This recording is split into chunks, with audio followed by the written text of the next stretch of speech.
Had no dignity. That's what I was missing. There was no dignity. It just looked like a man desperate for attention. And whenever DeSantis was scoring points on him, he would interrupt over and over to try to talk over the points as just a, that's like a middle school debate tactic, which is pathetic and not. When Gavin Newsom tried to outsmart Megyn Kelly, what came next was a verbal demolition so brutal it deserved a warning label.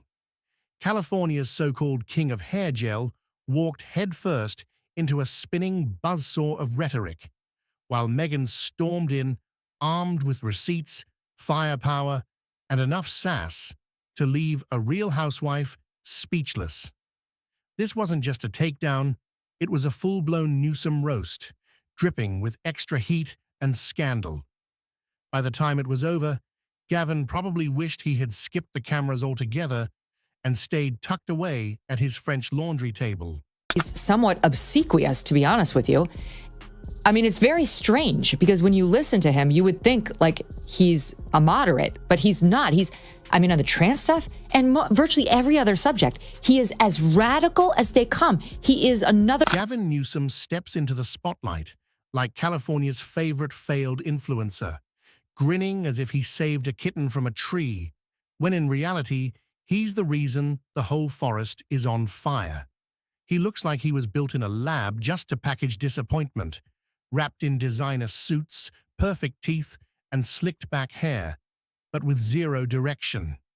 Give him a GPS, a compass, even a Sherpa, and he'd still guide the state straight into a flaming dumpster stuffed with Whole Foods receipts and shattered climate promises. That's so fun. Gavin, a simple Google search about yourself will serve you well before you make these sweeping claims. But on the same dishonest, disingenuous front, he tried to act like he's the reasonable one on the trans and the children issue, Eliana, which is a lie. His state. Before we go deeper, smash that like button and hit subscribe. Now, Megyn Kelly didn't just call Gavin out, she vaporized him. And she didn't need a loud bang. She came armed with the quiet fury of someone who's sat through one too many press conferences, watching him grin like a ventriloquist dummy programmed to repeat, "We're making progress," while stepping over entire tent cities. Let's talk about the so-called California dream, Newsom's favorite bedtime story. Under his watch, that dream comes with an eviction notice and a free side of fentanyl.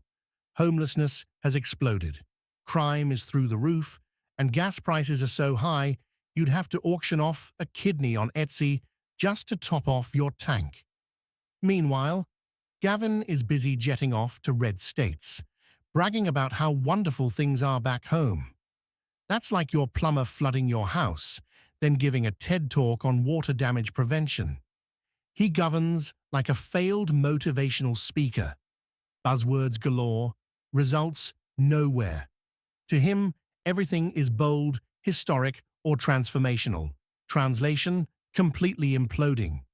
But hey, at least the lighting is perfect. I don't think Gavin Newsom is the great white hope of the Democratic Party. I really don't. I don't see it happening. Am I wrong? I realize he's got the widow's peak. That's in his favor. He's got the gravelly voice. I don't think I thought Bashir could do it because he's a blue governor in a red state, Kentucky. But the more I listen to him, the more I'm like, he can't do it. Gavin has mastered high-definition disaster governance, where everything is broken, but broken beautifully. Public safety in California. It feels like a choose-your-own-adventure book, where every ending is a robbery. Crime has become so casual, it might as well be selling its own merch line. While Gavin is too busy adjusting his cufflinks, California stores are busy locking up toothpaste like it's a set of nuclear codes. This isn't reform. It's an open casting call for Grand Theft Auto San Francisco edition. His solution to homelessness? Pouring billions into programs that somehow create more tents, leaving California with more tarp per capita than Amazon has cardboard boxes. Walk through LA and you're guaranteed to trip over an encampment while a Gavin Newsom flyer floats by, promising the exact fixes he's already failed to deliver for 3 straight years. Housing. He loves to preach about affordable housing, but what he delivers are empty sound bites. Education, another masterpiece of dysfunction. Under Gavin's watch, California's schools have turned into crash courses in mediocrity. Classrooms overcrowded, textbooks outdated, teachers stretched to the breaking point. But don't worry, he'll slap on a shiny new diversity initiative and declare progress, because nothing screams student success quite like preparing kids for a future of filing unemployment claims. To start this, and the reason he's smart to start it is because he has no muscles, Emily, none. He's a sinewy little weakling when it comes to arguing any of these issues, especially cultural issues. Out and maybe he is a people pleaser, a vintage politician. When he gets across from these are our war fighters. And truly, like the 3 I mentioned, these are war fighters in a way, rhetorical war. He feels the need to get their approval. That's how it feels. And he's getting excoriated by the left-wing press as a result. It's actually kind of amusing. We put together a budded soundbite. Take a listen here. I thought that was one of the most inauthentic. Before students even graduate, Gavin's hypocrisy is already on full display, performing Olympic-level gymnastics to dodge accountability. Lockdowns were ironclad for everyone, unless you happen to score an invite to one of his private Napa Valley dinners with the elite. Small businesses were chained shut like Fort Knox, but somehow Gavin's social calendar stayed wide open. He delivered pandemic briefings like a Netflix villain, smirking through a monologue before hitting the self-destruct button. His COVID strategy? Pure jazz, all improv, no structure, and absolutely no one had a clue what was happening. Parents were begging for schools to reopen, businesses were collapsing by the day, and Gavin was starring in glossy PSA videos, whispering about togetherness, while his wine cellar expanded by 2 new shelves. And don't even think about questioning him, because Gavin handles criticism the way Wi-Fi handles Zoom calls. He freezes, he buffers, then he blames someone else. Ask about homelessness, and he points to mental health. Ask about mental health, and he shifts to housing. Ask about housing, and suddenly he's flashing charts on electric vehicles. To him, every crisis is someone else's responsibility, yet every camera flash is his to claim. Is as radical as they come. Only Minnesota under Tim Walz is more radical, which to his credit, because Bill Maher is on the right side on this issue, meaning correct side, he did raise with Gavin Newsom, who then wiggled and wormed, and which was typical in the interview, did not accept. Gavin Newsom isn't a leader. He's a walking press release. If posture, pomade, and privilege counted as policy, he would have solved climate change, fixed income inequality, and ended the opioid crisis before brunch. On climate, he struts around like he personally invented the sun, posing in front of wind turbines and solar panels while California literally burns behind him. Rolling blackouts, bone-dry reservoirs, and wildfires that look ripped from Armageddon. To him, they're just another photo op for Planet Gavin, where every disaster comes with the perfect Valencia filter. He bans gas-powered lawnmowers and declares victory for the planet, while wildfires consume entire zip codes. It's like watching a guy torch his own kitchen, then march next door to criticize your landscaping. And while he's busy throwing shade at Florida, Californians are fleeing to Texas like it's the last helicopter out of Saigon. The U-Haul shortage isn't random. It's a full-blown mass exodus from Gavintopia. He's down on the populace with his emergency, what is it called? We still are under an emergency act of some type since the beginning. It's ridiculous. And he comes down on all of us, and then his kids, he closes the schools, caves to the unions, his kids stay in school. He goes out to restaurants in indoor environments with his peers, no masks. He does whatever the hell he wants. This hypocrisy is what's going to get him. That's the part that we in California see. His solutions are always the same: more taxes, more red tape, more virtue signaling. Because in Gavin's world, if it sounds progressive, it must be working. Reality doesn't matter. It's all about the vibes. California may be crumbling, but he's ready with a ring light and a Twitter thread on equity. And the best part? He actually thinks he's headed for the presidency. Of what exactly? The Republic of Delusion.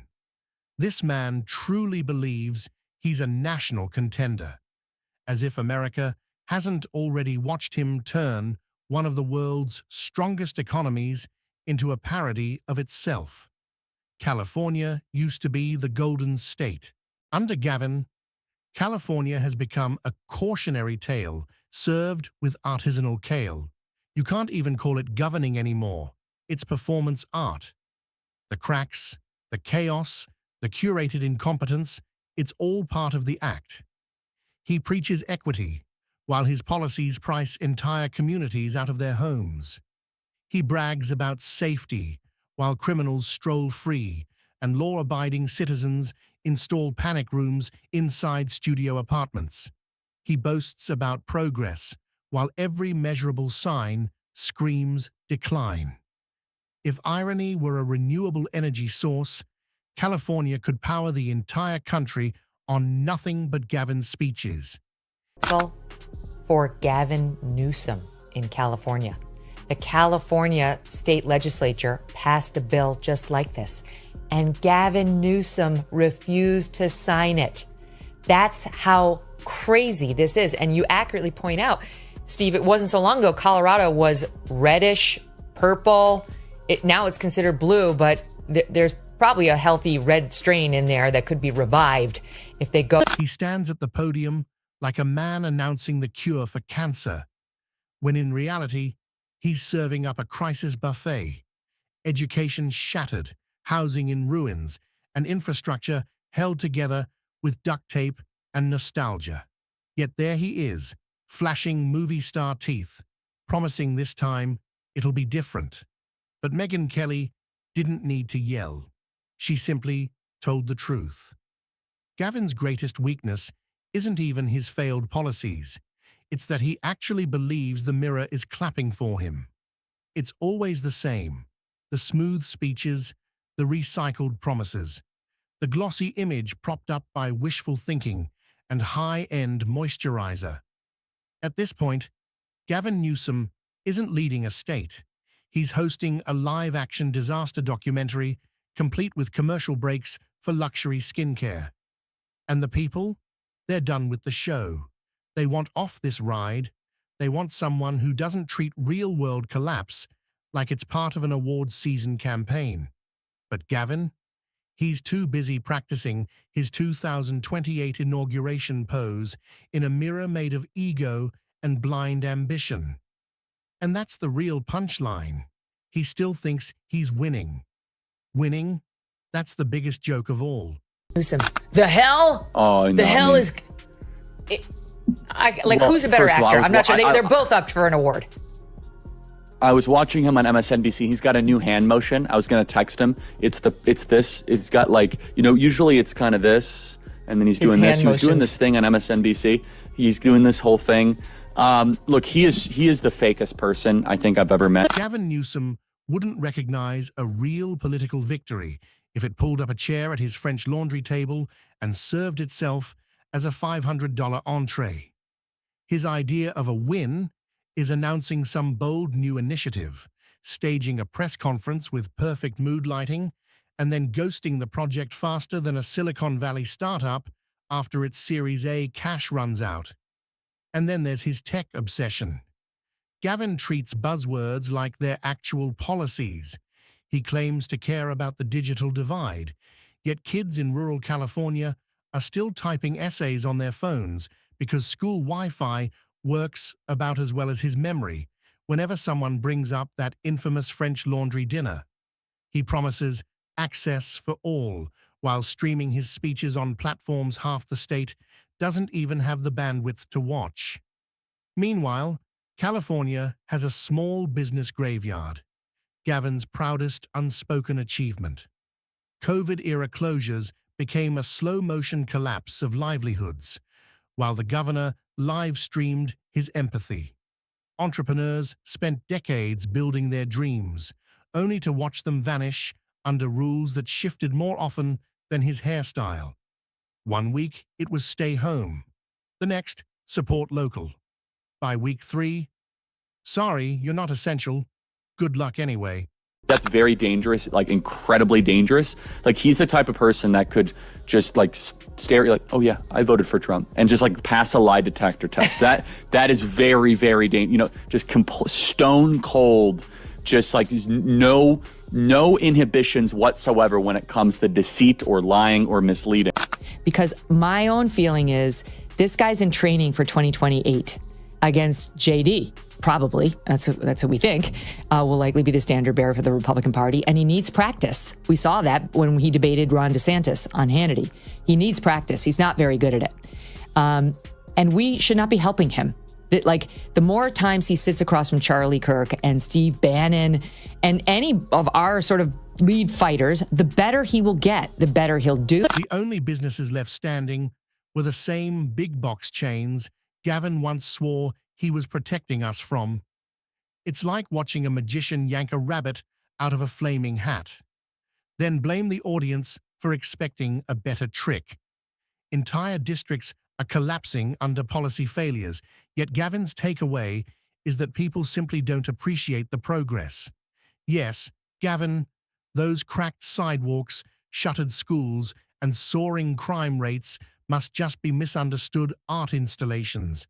And speaking of crime, California has turned into a free-for-all with a receipt. Walk into Walgreens, grab $949 worth of goods, and stroll out like it's a dystopian Parisian flea market. Gavin's more worried about whether thieves feel emotionally safe while they empty shelves. Heaven forbid someone's healing journey gets interrupted while they clean out an entire aisle of shampoo. The breathtaking part, his confidence, even as everything burns down around him. America doesn't need that guy in Washington. Gavin actually thinks being a cautionary tale qualifies him as a national model. Newsom, he's out there trying to rewrite his COVID history, truly one of the worst in the nation, possibly the worst, on the lockdowns about which you were very public. And he's doing two things, saying we did way better than we did poorly. We had way more successes than we had mistakes. And by the way, anything you don't like was the result of local government. Nobody's asking for the recipe for disaster, especially not when it's served with avocado toast and a speech about reimagining possibilities. Even his own party has started giving him the side eye. But Gavin doesn't flinch. He just straightens his tie, announces another vague initiative, and books a photo shoot with better lighting. Accountability, that's for lesser mortals. Gavin never steps down. He just steps up to the next podium like he's starring in a shampoo commercial for political amnesia. His best trick is being everywhere, except where the crisis actually is. Sacramento on fire? He's in Miami. Northern California wildfires? He's on a podcast about existential leadership. Statewide water crisis? He's busy filming a TikTok about hydrating with glacier water in BPA-free glass bottles. Gavin is the influencer of American politics, sponsored by disaster, partnered with delusion. He doesn't solve problems. Gavin Newsom is what happens when style takes substance hostage, shoots it in the foot, and runs for higher office with a smoothie in one hand.